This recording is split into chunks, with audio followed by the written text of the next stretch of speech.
The fourth shifter for demand is about expectations about the future. And so let's do an example here. We're thinking about the expectation of future prices.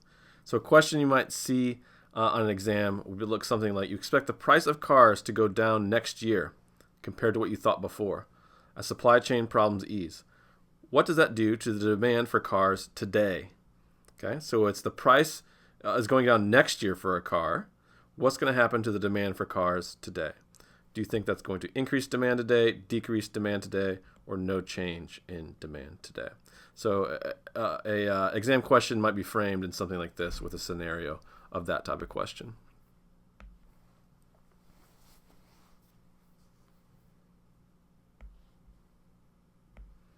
So I'll draw out a graph for you to answer this. We have price today for a car, quantity today for a car. And in particular, the market we're looking at is the market for cars today, this year, purchased this year. And what's changing is the price of next year. And so since price next year is not a label on either of these axes, we know what's going to shift demand. So let's start with an original demand curve, like so. Now, you think that the price of a car next year is going to go down relative to your former beliefs.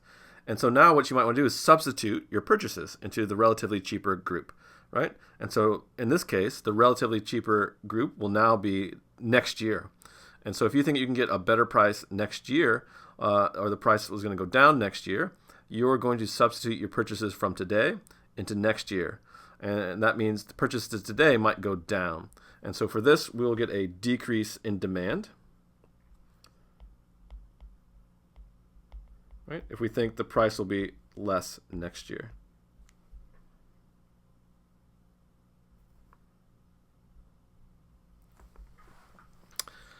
Now let's think about a price going up next year, just to be sure that everyone's on the same page here, right? In this scenario, we're looking at the price of a house to go up dramatically in 5 years from now compared to before. What does that do to the demand for owner-occupied houses today?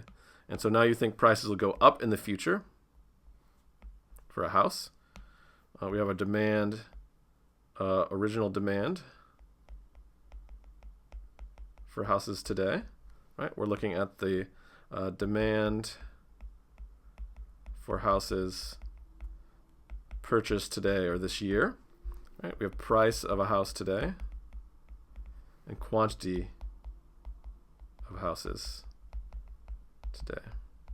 All right, so in the scenario, price 5 years from now is going to go up.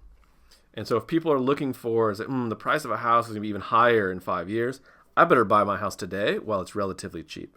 So that's going to increase the demand for houses purchased today. So new demand, like so. We're going to increase in demand, and that's caused by the expectation of prices that will go up in 5 years.